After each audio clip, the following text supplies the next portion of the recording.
Kumusta po sa inyong lahat? Ako po si Dr. Maria Santos, isang doktor na may 15 taong karanasan, at ngayon ay tatalakayin natin ang isang napakahalagang paksa, paano alagaan ang bato gamit ang pork kidney. Mga paraan ng pagkain para mabawasan ang paghihisa gabi, mapabuti ang tulog, at empat na dapat iwasan. Mahal kong makababayan, sa loob ng maraming taon ng pakikipag-usap at pakikinig sa mga isyu sa kalusugan ng ating mga nakatatanda, napansin ko ang isang kondisyon na halos lahat ay nararanasan, ang pagbangon ng 2 hanggang 3 beses sa gabi para umihi. Ang ganitong paulit-ulit na pagkaputol ng tulog ay nagiging sanhingang matinding pagkapagod sa umaga, pananakit ng likod, panghihinangang tuhod, pagkahilo at pangkalahatang pagod sa buong araw. Marami rin ang nagsasabi sa akin na habang tumatanda, lalong nagiging mababaw ang tulog at madaling magising dahil lamang sa pag-ihi. Ayon sa istatistika ng Philippine Society of Nephrology, mahigit 55% ng mataong lampas 60 taong gulang ay nakakaranas ng pag-ihi sa gabi ng 2 o higit pang beses. Ang World Health Organization, WHO naman, ay nagtala na humigit kumulang 30% ng mataong lampas 65 taong gulang ay nagpapakita ng iba't ibang antas ng pagbaba ng funksyon ng bato. Ang manumerong ito ay napapakita na ang mahinang bato ay hindi isang bihirang kondisyon. Ito ang ugat ng maraming problema na tahimik nating pinaktitisan araw-araw, mula sa pag-ihi sa gabi, insomnia, pagod, hanggang sa pananakit ng likod at panghihina ng tuhod. Ngunit ang pinakanakakabahala para sa akin ay marami sa ating mga kababayan ang hindi sinasadyang binabalewala ang isang pagkain na makakatulong upang natural na mapabuti ang kondisyong ito ngang mahinang bato. Hindi ito dahil sa masamaang pagkain, kundi dahil sa mga maling sabi-sabi na ito ay marumi, nakakalason, o nagpapataas ng cholesterol. Kaya naman, kapag iniaalok ito, agad nilang tinatanggihan. Ang nakakalungkot ay habang iniwasan nila ito, lalong humihina ang bato, lalong lumalala ang tulog, at hindi nababawasan ang pag-ihi sa gabi. Gusto kong isipin ninyo sandali. Kung ang isang pagkain na itinutring na nakakalason, ay itinutring namang pampalakas ng bato ngang maraming doktor sa Western at Traditional Filipino Medicine, TFM, hindi kaya nakamali tayo sa pagkakaintindi nito sa simula pa lang? Ang totoo, hindi ang mismong pork kidney ang problema, kundi ang paraan ng paghahanda at pagkonsumo natin nito. Kung mali ang pagkain, nakakasama nga sa bato. Ngunit kung tama ang pagkain, makakatulong ito upang uminit ang katawan, mabawasan ang pag-ihi sa gabi, makatulo ng mas mahimbing, at kapansin-pansin na mapabuti ang pananakit kalikod at tuhod. Sa video na ito, ibabahagi ko sa inyo ang 4 na simpleng paraan ng pagkain ng pork kidney na may epekto sa pagpapalakas ng bato, pagpapalakas ng nervous system, at pagpapabuti ng tulog. Kasama rin dito ang 4 na napakahalagang pagkakamali na kung magawa ninyo, ang pagkaing ito ay magiging nakakalason, magpapataas ng cholesterol, magpapataas ng uric acid, at lalong magpapalala ng paghihi sa gabi. Sisikapin kong ipaliwanag ito sa pinakamadaling paraan, batay sa kaalaman ng modernong medisina at sa matagal ng karanasan ng Traditional Filipino Medicine, TFM, upang agad ninyong may paggamit sa inyong pamilya. Pagkatapos nito, sisimulan ko sa siyentipikong dahilan kung bakit ang pork kidney ay maaring maging isang pagkaing pampalakas ng bato at makapagbabuti ng kalidad ng tulog para sa mga nakatatanda. Unang bahagi, bakit mahalaga ang pork kidney para sa bato, isang siyentipiko at nutrisyonal na pananaw. Mahal kong makababayan, bago tayo dumako sa matamang paraan ng pagkain, gusto kong ipaliwanag ng malinaw kung bakit ang pork kidney na madalas na hindi naunawaan ng marami ay isa sa mga pagkain na kapakipakinabang. Para sa mga nakatatanda kapag ito ay maayos na inihanda at kinonsumo. Kapag sinusuring ng modernong siyensya ang komposisyon ng pork kidney, natuklasan na ito ay isang napakayamang pinakmumulan ng nutrisyon na kadalasang kinukulang sa katawan ng mga nakatatanda, lalo na ang protina, B-vitamins, iron, zinc at selenium. Una sa lahat, pag-usapan natin ang protina. Ayon sa nutritional studies ng Food and Nutrition Research Institute, FNRI, ng Pilipinas, ang mga taong lampas 60 taong gulang ay madalas na may panganib ng kakulangan sa protina dahil sa mahinang pagkain o hindi magandang absorption. Ang matagal na kakulangan sa protina ay humahantong sa muscle atrophy, panghihinang hanggang kamay at paa, hindi matata na paglakad, hirap sa pag-akyat ng hagdan at madaling pagkapagod. Ang pork kidney ay isang pinagmumulan. Ang protina na may mataas na biological value, ibig sabihin, madaling ma-absorb at magamit ng katawan upang bumo at mag-repair ng muscle mass.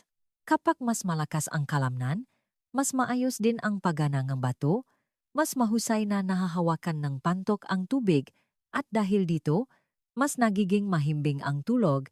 Ang pangalawang natatanging punto ay ang pork kidney ay napakayaman sa B vitamins, lalo na ang vitamin B12.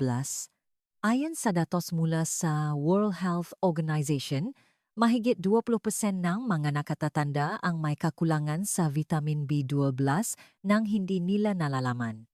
Ang kakulangan sa sustansyang ito ay nagdudulot ng pagkapagod, hindi mapakaling tulog, pamamanhit ng makamay at paa at kapansin-pansin na pagbaba ng memorya.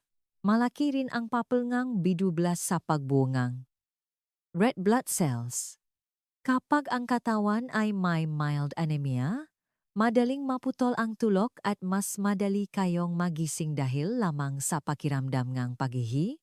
Ang tamang pagdak ng B12 ay makakatulong upang maging mas relax ang utak, maging mas malakas ang katawan, at maging mas matatak ang tulog. Kasunod nito ay ang mineral na iron. Ang ating mga kababayan na madalas nakakaranas ng pamumutla, pagkahilo pahingal sa pag-akyat ng hagdan, o mabilis na pagtibok ng puso ay kadalasang may kakulangan sa iron nang hindi nila nalalaman. Ang isang maliit na piraso ng pork kidney ay naglalaman ng natural na iron na nakakatulong sa pagpigil sa anemia. Sa gayon ay nagpapabuti ng blood circulation at nagpapalakas ng buong katawan. Kapag maganda ang blood circulation, malaki rin ang suporta sa function na bato.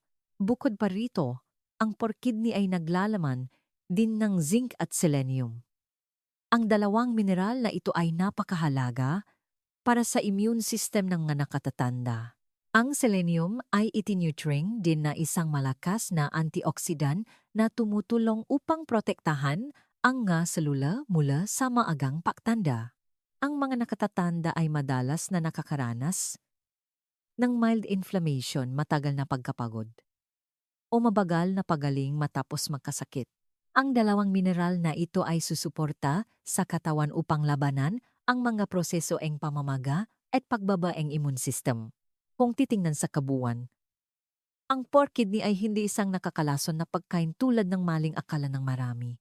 Ang problema ay nasa katotohanan ito ay organ ng filtration ng hayop. Kaya kung hindi maingat na linisin, hindi alisin ang puting ugat, at hindi mayos na alisin ang amoy, maari nga itong makasama. Ngunit kapag nilinis ng mayos, ang natitirang laman, nega kidney ay isang mahalagang pinagmumulan nega nutrisyon para sa mga nakatatanda. Sa susunod na bahagi, ibabahagi ko sa inyo ang pananaw Traditional Filipino Medicine, TFM. Bukod sa nutritional value nito, ang pork kidney ay itinuturing din na isang mahalagang gamot na tumutulong sa pagpapanumbalik ng kidney key at pagbabawas ng paihi sa gabi sa paraang unti-anting pinapatunayan ng modernong siyensya. Ikalawang bahagi, pork kidney sa pananaw ng Traditional Filipino Medicine, TFM. Bakit nakakatulong sa pagpapalakas ng bato at pagbabawas ng pag-ihi sa gabi? Kung ang modernong medisina ay napapaliwanag ng Mabenepisyo ang pork kidney batay sa nutrition, ang traditional Filipino medicine, TFM, naman ay tinitiknan ang pagkain ito sa isang familiar at napakakawili-wiling prinsipyo, ang prinsipyong like treats like o organ for organ. Naniniwala ang ating mga ninuno na ang bawat organ ng hayop ay may kaukulang enerhiya at gamit sa kaukulang organ sa katawan ng tao. Kaya naman, ang pagkain ng puso ay nakakatulong sa puso, ang pagkain ng atay ay nakakatulong sa atay, at ang pagkain ng bato, kidney, ay nakakatulong sa bato. Ang prinsipyong ito ay naitala sa maraming lumang aklat ng medisina at nanatili sa loob ng libu-libong taon. Ayon sa TFM, ang pork kidney ay may lasang maalat, may neutral na kalikasan at direktang pumupunta sa dalawang mahalagang meridian, ang kidney meridian at liver meridian. Ang neutral na kalikasan ay nangangahulugang hindi mainit o malami ang pagkain ito na angkop para sa karamihan ng mga nakatatanda. Kapag kinain, ang pork kidney ay may epekto sa pagpapalakas ng kidney ki na sumusuporta sa parehong kidney yin at kidney yang. Maraming nakatatanda ang may constitutional deficiency, hinaan ng katawan, madalas na nilalamig ang nga kamay at paa, nananakit ang likod, nanghihina ang tuhod, o pinapawisan sa gabi. Ito ay mapalatandaan ng mahinang kidney ki. Kapag mahina ang bato, nahihirapan ang katawan na manatiling mainit at mahirap ding kontrolin ang paggalaw at pag-concentrate ng ihi. Tinatawag ng TFM ang bato bilang ugat ng yangki. Maaari ninyong isipin ang yangki bilang apoy sa loob ng katawan. Ang apoy na ito ang nagpapainit sa mga organo, tumutulong sa katawan na imetabolis ang tubig, at nagpapanatili ng mayos na daloy ng dugo at chi. Kapag mahina ang bato, unti-unting lumiliit ang apoy na ito. Ang pantok ay lumalamig din at unti-unting nawawalan ngang kakayahang mahawa ngang tubig. Kahit hindi kayo uminom ng maraming tubig, mabilis pa ring mapupuno ang pantok na nakdudulot na patuloy na pag-ihi sa gabi. Ang pork kidney, kapag inihanda ng tama, ay nagsisilbing panggatong sa apoy ng bato. Sinusuportahan nito ang yangki, pinapainit ang pantog, at sa gayon ay binabawasan ang dalas ng pag-ihi sa gabi. Ang obserbasyong ito ay akma sa mga clinical observations na matagal nang naitala ng TFM. Kung kakainin ninyo ng tama sa loob ng ilang panahon, mapapansin ninyo na nababawasan ang pananakit ng likod, hindi na gaanong nilalamig ang nga paa, umiinit ang katawan, at mas nagiging matatak ang tulog. Hindi lang iyan, naitala rin ng TFM na ang pork kidney ay makakatulong sa mga sintomas tulad ng pagtunog sa tenga tinnitus, hirap sa pandinig, pagkahilo, at panlalabo ng mata. Ang lahat ng ito ay may kaugnayan sa pagina ng kidney ki at kidney essence habang tumatanda. Kaya naman, kapag kinain ng tama, ang pork kidney ay hindi lamang nakakatulong sa pagbabawas ng pag-ihi sa gabi kundi nag-ambag din sa pangkalahatang pagpapabuti ng kalusugan. Kapag pinaksama ang impormasyon mula sa TFM at modernong medisina, makikita natin ang isang karaniwang punto. Ang pork kidney ay naglalaman ng maraming sustansya na sumusuporta sa dugo, nerbio, at muscle system.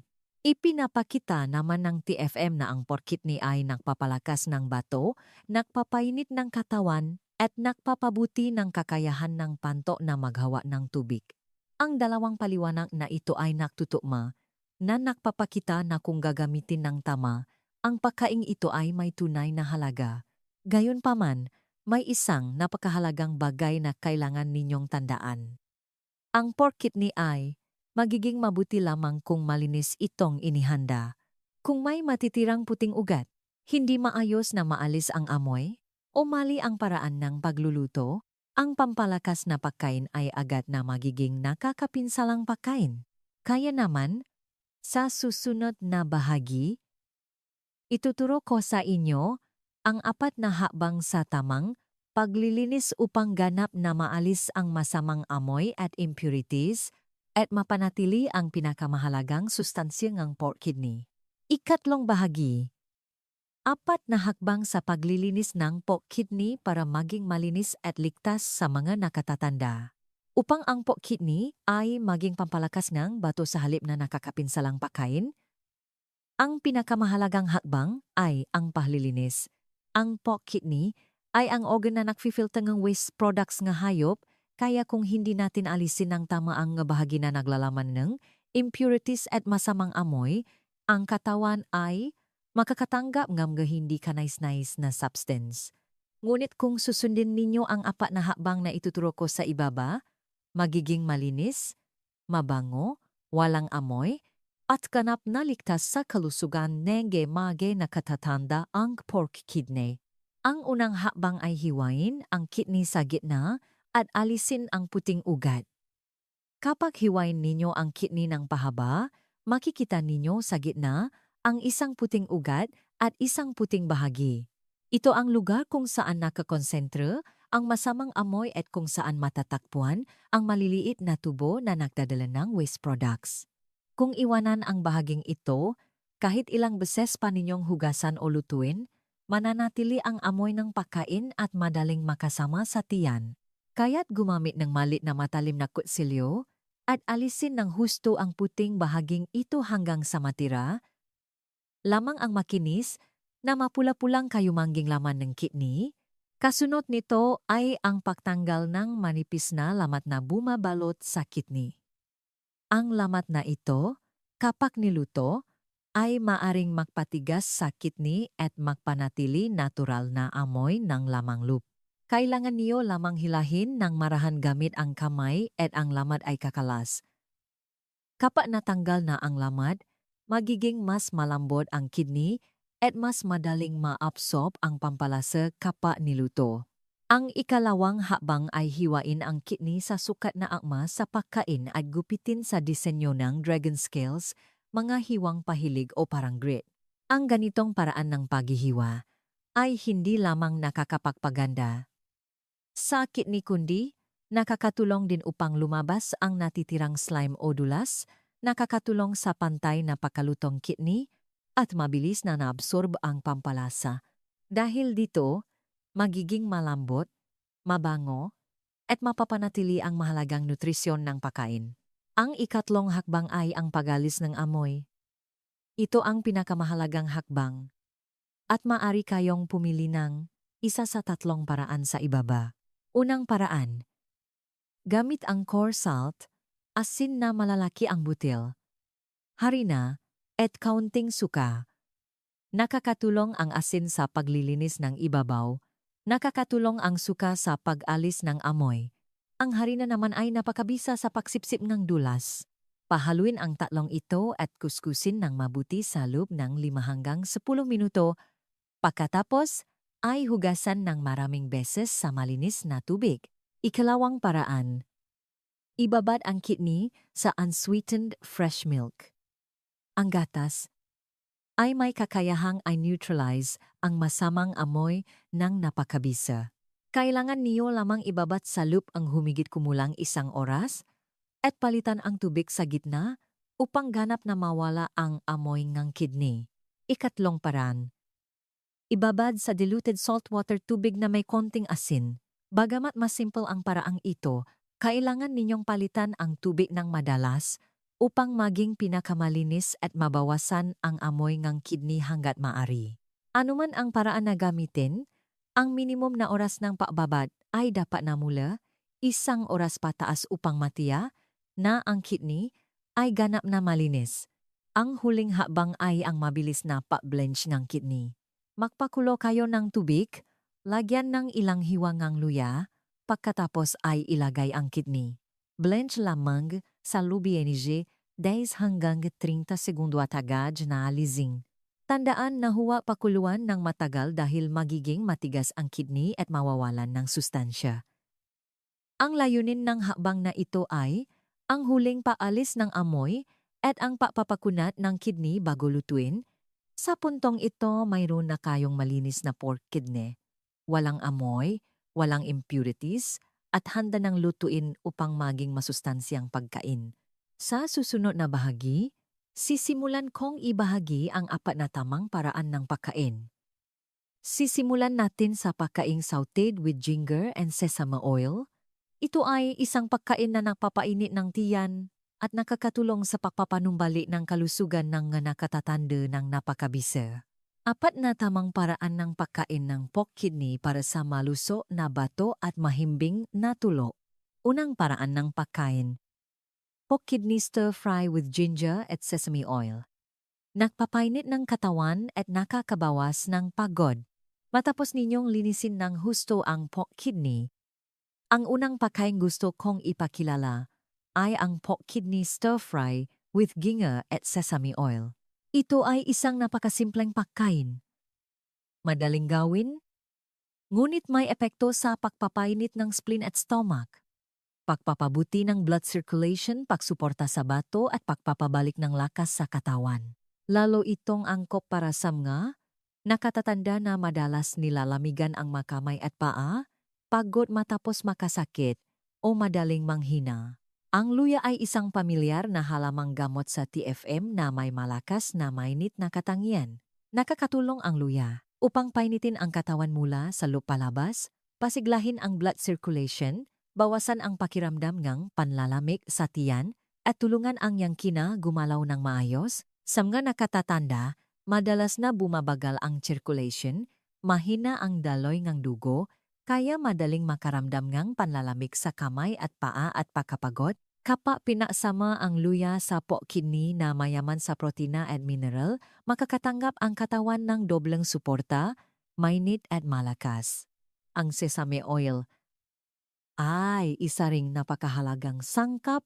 Ayon sa modernong medisina, ang sesame oil ay naglalaman na natural na antioxidants tulad ng sesamol at sesamin na tumutulong upang protektahan ang mga selula at maiwasan ang maagang pagtanda. Ang sesame oil ay may banayad na aroma, mainit na katangian, at napakaangkop para sa mga nakatatanda na may mahinang digestive system. Maraming pag-aral ang nagpapakita na ang sesame oil ay sumusuporta sa mas mahusay na digestion kumpara sa maraming iba pang cooking oils, binabawasan ang pakiramdam ng kabusugan, at tumutulong sa katawan na maabsorb ang nutrisyon ng mas epektibo. Para ihanda ang pagkain ito, kailangan lang ninyo nga 2 hanggang 3 piraso ng lumang luya, 1 hanggang 2 kutsara ng sesame oil, kaunting puting alak ng bigas upang alisin ang amoy at magbigay ng aroma, kasama ang kalahating pares ng pork kidney na nalinis na. Hiwain ng manipis ang luya upang kapag igisa ay maging napakabango. Mabilis lang lutuin ang pagkain ito. Una, ilagay ang sesame oil sa kawali, painitin.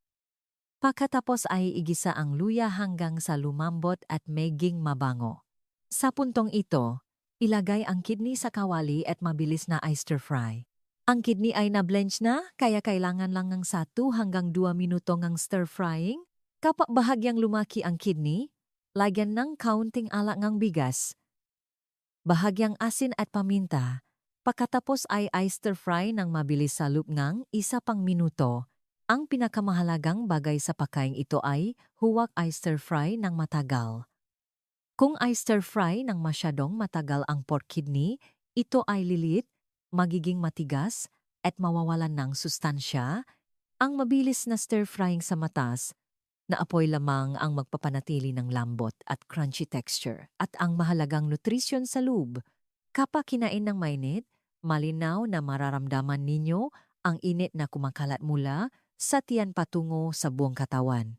Ang mataong madalas nilalamigan ang makamay at paa o bagong galing sa sakit ay mabilis na makakaramdam ng paglakas. Ang pork kidney stir-fry with ginger at sesame oil na ito ay hindi lamang masarap kundi angkop din sa mga nakatatanda dahil agad itong napapainit ng katawan. Pinapabuti nito ang blood circulation at sumusuporta sa mas mahusay na function ng kidneyang.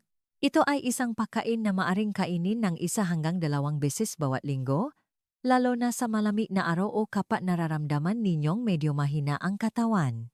Sa susunod na bahagi, ibabahagi ko ang isang pagkain na itinutring na isang malaking pampalakas ng kidney key Pinagsasama ang nutrisyon ng pork kidney at ang pamilyar na halamang gamot sa TFM. Kapag niluto ng tama, ang pagaying ito ay may kakayahang suportahan ang bato mula sa ugat at napakabisa sa pagbabawas ng pag-ihi sa gabi. Ikalawang paraan ng pagkain. Pork kidney herbal soup. Pampalakas ng bato mula sa ugat at pangmatagalang pagbawas ng pag-ihi sa gabi.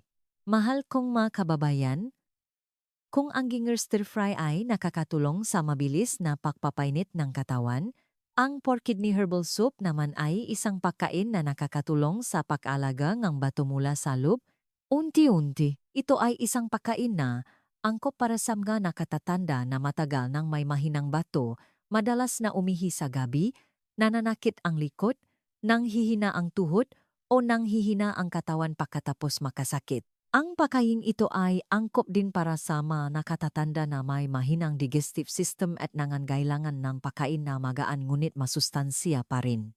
Pinagsasama sopas na ito ang pork kidney sa mga pamilyar na halamang gamot sa TFM tulad black beans, wild yam sondurk, goji berries kitu, at red dates taudo.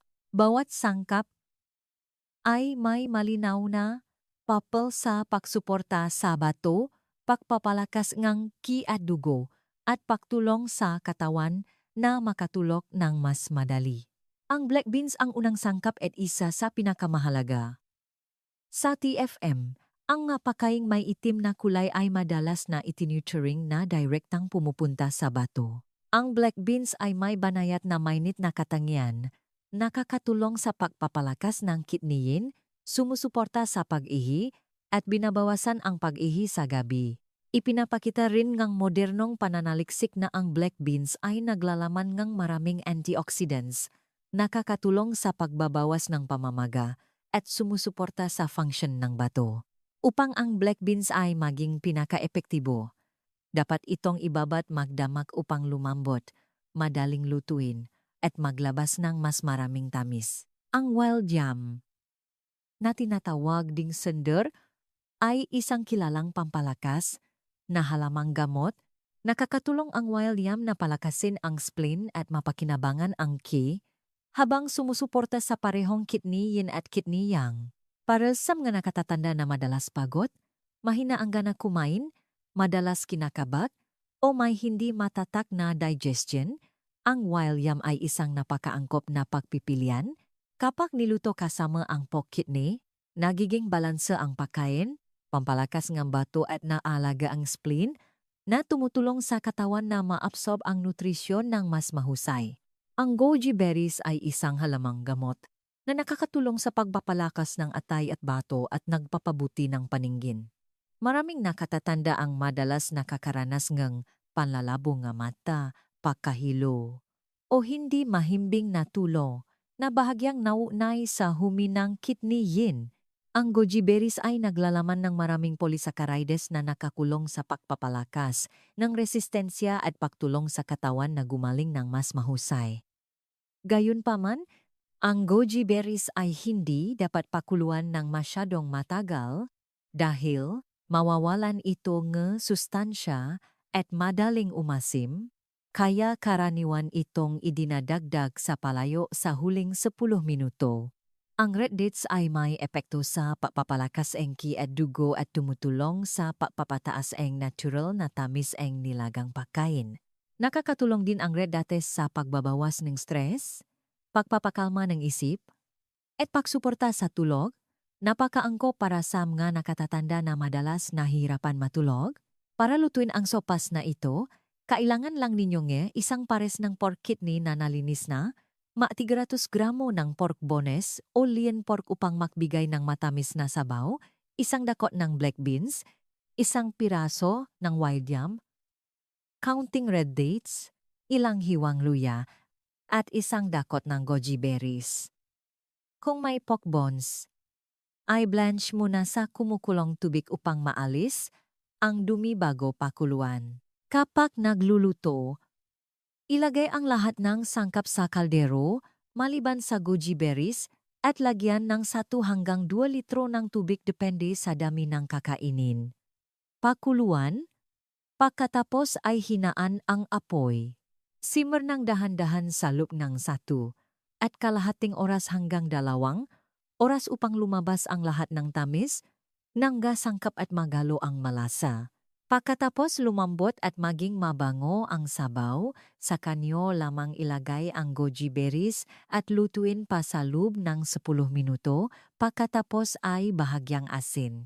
Hindi dapat masyadong maalat ang sopas na ito upang mapanatili ang malinis at pampalakas na katangian nito. Kapag regular ninyong kinakain ang pagkain ito ng 1 hanggang 2 beses bawat linggo, mapapansin ninyo ang malaking pagbabago sa inyong katawan. Mababawasan ang pagod, hindi na gaanong sasakit ang likod, madaling makatulog, at mababawasan ang pagising sa gabi. Ang pagkain ito ay nag-alaga mula sa loob, kaya mas pangmatagalan ang epekto, lalo na angkop para sa mga nakatatanda na gustong mapabuti ang mahinang bato sa natural at ligtas na paraan. Sa susunod na bahagi, ibabahagi ko ang isang malambot, magaan, at napakadaling tunawin na pagkain na angkop para sa mga nakatatanda na may mahinang ngipin o madalas kinakabag.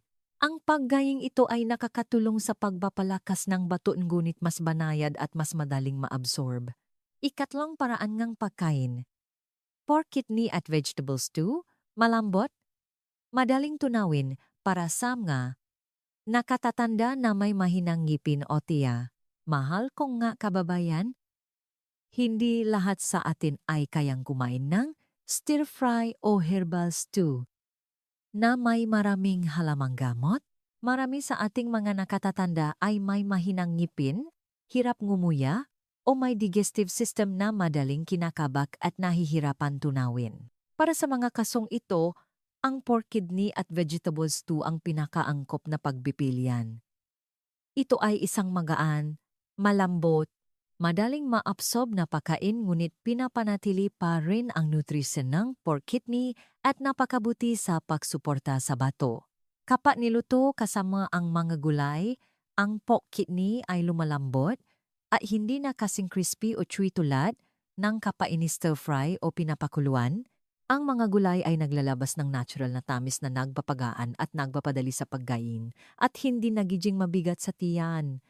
Ito ang dahilan kung bakit ang pork kidney at vegetable stew ay madalas na kinagigiliwan ng maraming nakatatanda dahil ito ay masarap, madaling tunawin at angkop para sa mga nakatatanda na nasa yugto ang pagpapagaling. Ang mga uri ng gulay na ginagamit sa paggaing ito ay may kani-kaniyang benepisyo. Ang shiitake mushrooms namhong ay nakakatulong sa pagbibigay ng aroma at sumusuporta sa immune system. Ang kamatis ay naglalaman ng antioxidants na napakabuti para sa puso at blood vessels ng mga nakatatanda. Ang bell peppers ay mayaman sa bitamina na nakakatulong sa pagpapalakas ng resistensya. Ang sibuyas naman ay may epekto sa pagbabawas ng mild inflammation at pagpapabuti ng lasa ng pagkain. Kapag pinasama ang mga gulay na ito sa pork kidney, ang pagkain ay nagiging isang masustansyang pagkain ngunit napakagaan pa rin sa tiyan. Napakasimple lang din lutuin ang pagkain ito. Matapos ay blanch ng mabilis ang pork kidney, sa loob ng humigit kumulang 10 segundo upang maalis ang amoy at mapakunat ang ibabaw, patuyuin ito at hiwain sa sukat na akma sa pagkain. Kasunod nito, igisa ang kaunting luya at tinatat na bawang, ilagay ang kidney at stir-fry ng mabilis sa loob ng 1 minuto. Pagkatapos ay ilagay sa isang tabi. Ang maikling stir-frying na ito ay nakakatulong sa pagbibigay nga natatanging aroma ngunit pinapanatili pa rin ang lambot ng kidney kapag niluto.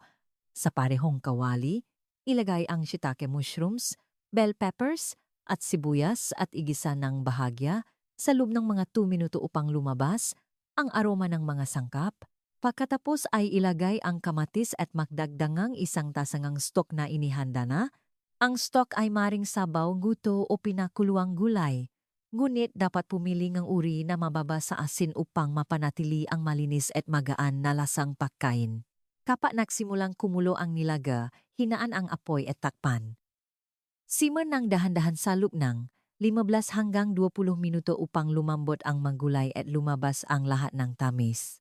Sa puntong ito, Ibalik ang pork kidney na stir-fry na sa kaldero, haluin ng bahagya at lutuin pa sa loop ng 1 minuto upang magalo ang nga sangkap, pagkatapos ay patayin ang apoy.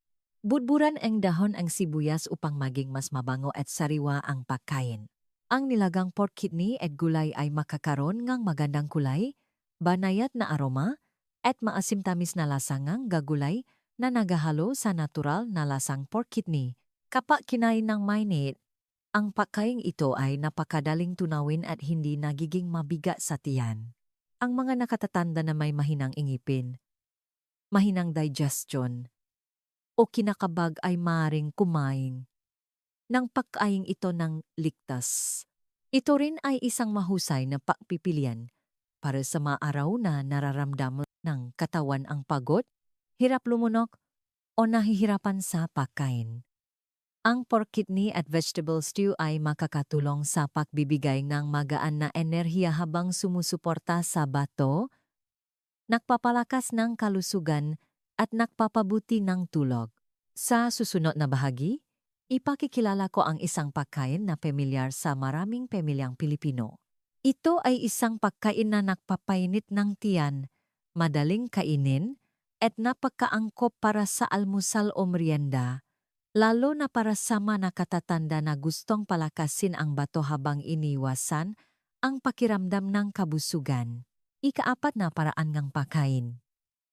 Mainit na pork kidney noodle soup, miki o bihon. Nagpapainit ng tiyan, madaling tunawin, at sumusuporta sa bato. Ang ikaapat na pagkain gusto kong ibahagi ay ang pork kidney noodle soup, miki o bihon. Ito ay isang pagkain pamilyar sa maraming pamilyang Pilipino. Hindi lamang madaling kainin at masarap, kundi napakaangkop din para sa mga nakatatanda dahil ang mapakaing may sabaw ay laging may bentahe ng pagiging magaan sa tiyan, nagpapainit ng katawan, at mas madaling tunawin kumpara sa mga fried o stir-fried dishes, lalo na sa umaga o hapon. Ang isang mainit na mangkok ng pork kidney noodle soup ay makakatulong upang painitin ang katawan, pasiglahin ang isip, at mabawasan ang pagod. Ang pinakamahalagang punto sa pagkain ito ay nasa dalawang bahagi. Una, ang pagpapanatili ng pork kidney na malambot at malutong, hindi matigas at walang amoy. Ikalawa, ang paggawa ng malinaw, matamis, at walang malakas na amoy na sabaw. Kapag nagawa ng tama ang dalawang ito, magiging masarap ang pagkain at angkop para sa mga nakatatanda kahit na sa mga may mahinang tiyan.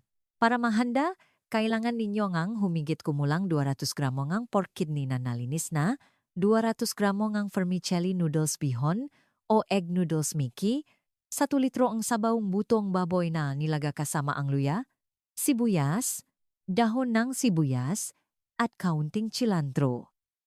Kailangan niyo lang lagyan ng patis at kaunting paminta upang mapanatili ang malinis at magaan na lasa ng pagkain. Ang pagiging sopistikado ay nasa hakbang ng paglilinis ng kidney para sa sabaw. Bukod sa pag-alis ng puting ugat, kailangan ninyong kuskusin ng husto ang kidney gamit ang coarse salt, harina at suka. Ang tatlong sangkap na ito ay makasamang tumutulong sa ganap na paglilinis ng dulas at natatanging amoy. Pagkatapos ay hugasan nang maraming beses hanggang sa maging malinaw ang tubig at ang kidney ay may banayad at kaaya-ayang amoy. Kapag niluluto ang kidney, ilagay ang kidney sa kaldero ng malamig na tubig sa halip na kumukulong tubig. Ito ang sikreto upang ang kidney ay pantay na maluto at hindi masyadong mabilis na lumihit. Magdagdag ng ilang hiwa ng luya at tinatat na sibuyas upang ganap na maalis ang amoy. Kapag nagsimulang kumulo ang tubig, hinaan ang apoy upang ang kaldero ay dahan-dahan lamang kumulo sa loob ng humigit kumulang 40 hanggang 45 minuto. Ang mabagal na pagluluto na ito ay nakakatulong upang lumambot ang kidney ngunit pinapanatili pa rin ang bahagyang crispiness na angkop para sa sopas. Matapos maluto ang kidney, alisin ito at agad na ibabad sa isang mangkok ng malamig na tubig na may yelo. Ito ang paraan upang ang fibers ng kidney ay kumunat at mapanatili ang crispiness kapag hinihiwa. Kapag ganap na lumami ang kidney, hiwain sa manipis na hiwa na akma sa pagkain, Iwasan ang paghihiwa ng masyadong makapal upang mas malambot at madaling nguyain kapag kinakain kasama ng noodles. Ang sabaw ay kailangan ding ihanda ng maingat. Ang pagpapakulo ng butong ng baboy kasama ang luya at sibuyas ay makatulong upang maging malinaw at mabango ang sabaw at maiwasan ang amoy ng buto. Kapag naglalagay ng pampalasa, gumamit lamang ng masarap na patis at kaunting paminta. Huwag maglagay ng maraming seasoning powder o asukal dahil mawawala ang natural na lasa ng pagkain. Kapag kakain, kailangan lang ninyong i-blanch ang noodles sa kumukulong tubig, ilagay sa mangkok, ayusin ang malambot at malutong na hiwa ng pork kidney sa ibabaw, pagkatapos ay layan ng mainit na sabaw. Budburan ng dahon ng sibuyas, cilantro, at kaunting paminta at mayroon na kayong mabangong, mainit na mangkok ng pork kidney noodle soup na madaling kainin at nagpapainit ng tiyan. Ang pagkain ito ay napakaangkop para sa mga nakatatanda dahil hindi ito nakdudulot ng pakiramdam ng kabusugan. Nakakatulong sa tiyan na gumana ng mas madali at sabay-sabay na nabibigay ng magandang nutrisyon sa bato. Ang pagkain nito sa umaga ay makakatulong upang painitin ang katawan mula sa simula na araw. Ang pagkain naman sa hapon ay nakakatulong upang maging magaan ang hapunan at mas madaling makatulo. Sa gayon, alam na ninyo ang apat na tamang paraan ng pagkain upang ang pork kidney ay maging pampalakas sa halip na maging sanhi ng pag-alala. Gayunpaman, ang tamang pagkain ay isang bagay, ngunit ang pag-iwas sa mali ang siyang magpapasya kung ang pagkain ito ay tunay na mabuti para sa kalusugan. Sa susunod na bahagi, ibabahagi ko ang apat na napakaraming pagkakamali na madalas gawin ng matao na nagiging sanhi upang ang pork kidney ay maging nakakapinsala sa bato, blood vessels, at joints. Ito ang bahagi na kailangan ninyong pakinggan ng mabuti. Apat na dapat iwasan kapag kumakain ng pork kidney upang hindi maging sanhi ng kapahamakan. Mahal kong mga kababayan, tulad ng ibinahagi ko na, ang pork kidney ay tunay na mabuti kung alam natin ang tamang paraan ng pagkain. Maraming tao ang nakarinig na ang pagkain ito ay napakalakas kaya kumakain sila ng walang ingat o pinagsasama sa maling paraan na nagdudulot ng salungat na epekto sa katawan. May tatas na kolesterol, may sumasakit ang joints, at mayroon pang ang lumalala ang paki sa kabi. Kaya naman, ang apat na bawal, sa ibaba ang pinakamahalagang bahagi na kailangan ninyong intindihin ng mabuti. Ang unang bawal ay huwag kumain ng pork kidney kasama ang alak at beer. Kailangan ninyong maunawaan na ang pork kidney ay natural na naglalaman ng mataas na purin. Kapag pumasok ang purin sa katawan, magiging uric acid ito. Sa katamtamang antas, makokontrol pa rin itong katawan. Ngunit kung kayo ay sabay na kumakain ng pork kidney at umiinom ng alak o beer, mabilis na tataas ang uric acid. Ang alak at beer ay nakdudulot din ng dehidrasyon na napapahirap sa bato na matrabaho upang ilabas ang waste products. Kapag sobra ang uric acid, ito ay magiging matatalim na crystals sa joints na nadudulot ng got na may pamamaga, pamumula, at pananakit. Maraming pag-aral sa mundo ang nagtala na ang alak at beer ay mga salik na nagpapabilis ng pag-atake ng gout. Kaya naman, kung gumagamit kayo ng pork kidney para sa pampalakas, huwag na huwag itong pagsamahin sa anumang uri ng alak o beer. Ang ikalawang bawal ay huwag kumain ng sobra. Bagamat mayaman sa nutrisyon ang pork kidney, ito rin ay isang pagkain na may mataas na cholesterol content. Ayon sa nutritional data mula sa US Department of Agriculture, ang isang pares ng pork kidney ay naglalaman ng humigit kumulang 743 milligrams ng kolesterol, halos doble ang pinapayagang antas sa isang araw para sa mga nakatatanda. Kung mayroon na kayong mataas na kolesterol, mataas na presyo ng dugo o sakit sa puso, Ang pagkain na maraming pork kidney ay maaaring maupataas na kolesterol sa dugo, maudulot na paubaya sa blood vessels at maupataas na panganib na stroke. Ang pinakaangkop na daming ang pagkain ay 100 hanggang 150 gramo bawat kainan at maximum na 1 hanggang 2 beses lamang bawat linggo. Kung kumain kayo ng kidney sa araw na iyon, sa iba pang pagkain ay dapat bawasan ang ma-fried dishes, matatabang karne at mga pagkaing mayaman sa taba. Ang ikatlong bawal ay huwag kumain ng pork kidney ng gabi na. Ang dahilan ay ang pork kidney ay mayaman sa protina. Kapag kumain ng protina ng gabi na, kailangan ng katawan na i-metabolize ang protina na iyon upang maging urea upang ilabas. Ang urea ay isang waste product na kailangang iprosesong bato. Kung kumain ng masyadong gabi na, kailangan ng bato na magtrabaho sa oras na kailangan na, katawan na magpahinga, na nagreresulta sa mas maraming ihi na ginagawa. Mabilis na mapupuno ang pantok at kailangan ninyong gumising upang umihi ng mas madalas kaysa karaniwan. Sa mga nakatatanda, ang kakayahang mag-concentrate ng ihi ay bumababa na, kaya lalong lumalala ang kondisyong ito. Pinakamabuti ay kumain ng pork kidney sa tanghali o magang hapon, pinakahuli ay bago 5 o 6 gabi. Ang ikaapat na bawal ay huwag kumain ng pork kidney kasama ang pagkaing may malami na katangian.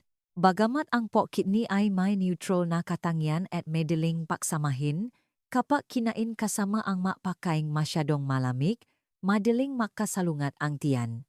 Ang pagkaing may malami na katangian tulad ng pakwan, pipino, ampalaya, patola, upo, munggo, green tea, o seafood tulad ng alimango ay maring magpababa ng yang sa katawan. Kapag mahina ang yang chi, makakaramdam kayo ng panlalamig sa tiyan, kabak, pagtataye o pagod sa katawan. Lalo na sa mga nakatatanda na may constitutional deficiency na laging nilalamigan ang kamay at paa, ang maling kombinasyon ng pagkain ay maaring magpahina ng katawan ng mabilis.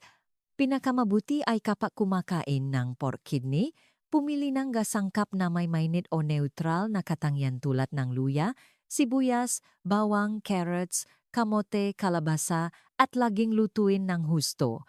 Ang apat na bawal sa itaas ay ang apat na bagay na napapasya kung ang pork kidney ay magiging pampalakas o magiging sanhi ng kapahamakan. Kung magawa ninyo ang isa sa apat na ito, malaki ang bababangang benepisyo ng pork kidney at maaari pa itong magdulot ng masamang epekto sa bato at cardiovascular system. Sa susunod na bahagi, ibabahagi ko ang tatlong grupo nga tao na kailangan ng espesyal na paingat o dapat iwasan ang pagkaing ito upang matiya ang kalitasan. Ito ay espesyal na kaso na kailangan ninyong malaman ng malinaw bago mag-apply. Tatlong grupo nga nakatatanda na kailangang maging maingat o dapat iwasan ang pork kidney para sa kaligtasan.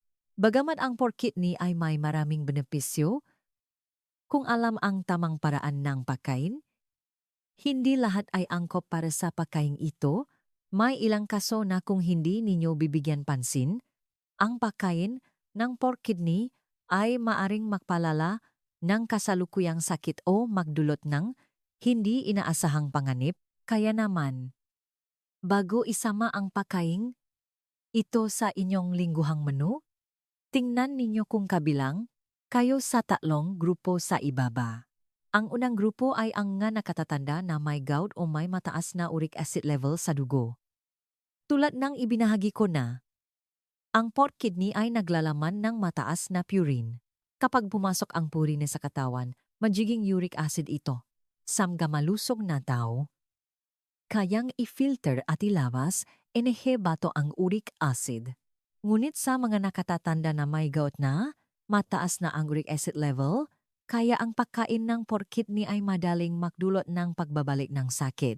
Ang uric acid crystals na naipon sa joints ay magdudulot ng pamamaga, pananakit, at magpapahirap sa paglakad. Ang nga nakatatanda na may sintomas tulad ng pananakit ng hinlalaki sa paa tuwing umaga, mainit at namamagang joints, ay dapat iwasan ang pork kidney o kumonsulta muna sa doktor bago kumain.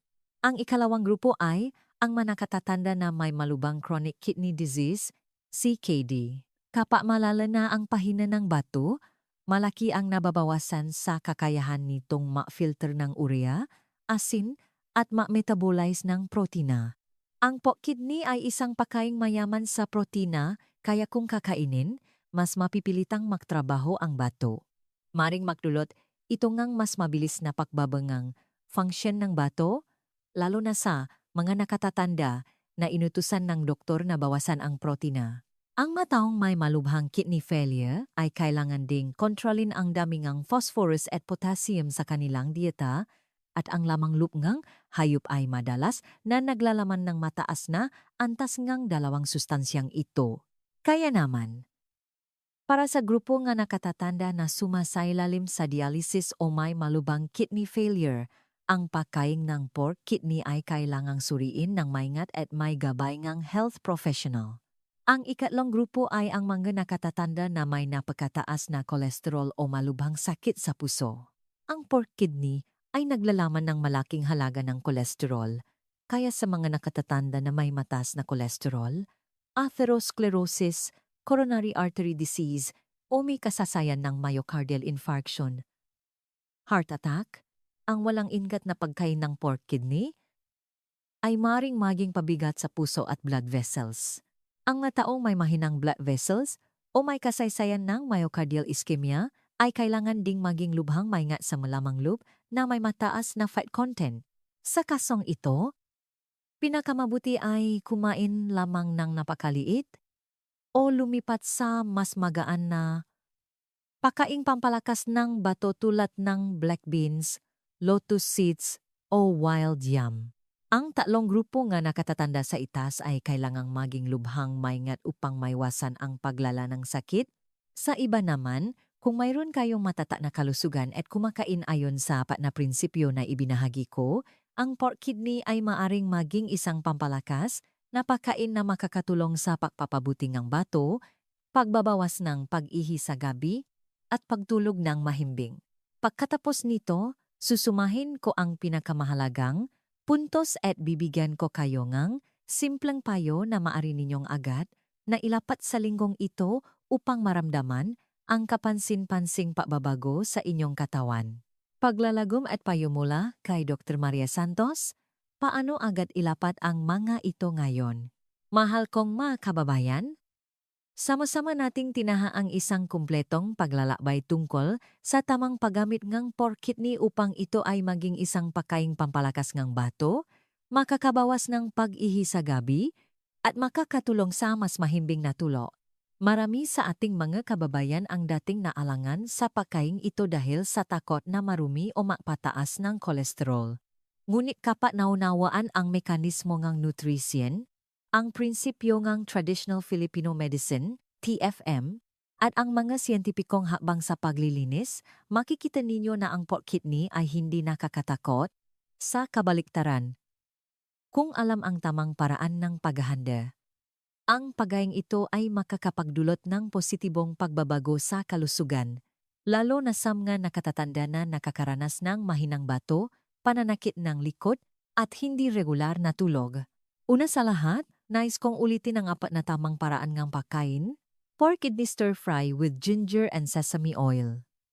Ito ay isang pagkain na mabilis na nagpapainit ng katawan, nagpapasigla ng blood circulation, at nagpapabuti ng lakas. Napakaangkop para sa mga nakatatanda na nilalamigan ang kamay at paa o bagong galing sa sakit. Pork kidney herbal soup. Ang pagkaing ito ay nakakatulong sa pagpapalakas ng bato mula sa ugat, nag-alaga ng ki at dugo, at kapansin-pansin na nagpapabawas ng pag-ihi sa gabi kapag kinakain ng regular bawat linggo. Pork kidney and vegetable stew para sa mga nakatatanda na may mahinang ngipin o tiyan. Ang pagkain ito ay malambot, madaling tunawin, at nagpapanatili pa rin ng mga kinakailangang nutrisyon para sa katawan. Pork kidney noodle soup. Miki o bihon. Ang sabaw na ito ay nagpapainit ng tiyan. Madaling kainin, at angkop para sa almusal o hapon. Kasabay nga apat na tamang paraan ng pagkain, may apat na bawal na kailangan ninyong tandaan. Huwa kumain ng pork kidney kasama ang ala o beer dahil magpapataas ito ngang uric acid at magdudulot ng gout. Huwa kumain ng sobra upang maiwasan ang pagtaas ng cholesterol at epekto sa puso. Huwa kumain ng gabi na dahil mapipilitan ang bato na matrabaho habang kailangan ng katawan, na mapahinga, na mapapalala ng pag-ihi sa gabi. Huwa kumain kasama ang magpakaing may malami na katangin upang maiwasan ang kaba at panlalami ng tiyan. Bukod pa rito, ang tatlong grupo ng mga nakatatanda na may gout, malubhang kidney failure, at mataas na kolesterol o malubhang sakit sa puso ay kailangang kumonsulta sa doktor bago kumain ng pagkain. Ito upang matiya ang kaligtasan. Mula sa mga puntong ito, makikita ninyo na basta naunawaan ng tama at kinakain ng tama, ang pork kidney ay ganap na maring maging bahagi ng isang maluso na dieta. Maaari kayong pumili ng isa sa apat na pagkaing itinuro ko at subukang ilapat agad sa linggong ito. Piliin ang pinakamadaling gawin at pinakaangkop sa inyong panlasa. Kung kakainin ninyo ng tamang dami at tamang oras. Pagkatapos ng 2 hanggang 3 linggo, makakaroon ng positibong pagbabago ang inyong katawan, mas magiging malakas ang bato, unti-unting mababawasan ang pag-ihi sa gabi, init ang katawan, at mas magiging mahimbing ang tulog. Ang ating kalusugan ay nasa mapamilyar na pagkain araw-araw. Basta tayo ay matiyaga at pipili ng angkop na paraan ng pagkain, unti-unting gagaling ang mga sakit. Nais kong maging malakas, makatulog ng mahimbing, at laging may lakas upang tamasahin ang buhay ang lahat ng kababayan ko. Kung nakita ninyong kapakipakinabang ang nga ibinahagi ko, patuloy na samahan ako sa mga susunod na nilalaman sa aking channel upang sabay-sabay nating alagaan ang kalusugan sa ligtas at natural na paraan. Maraming salamat at hanggang sa muli sa susunod na video.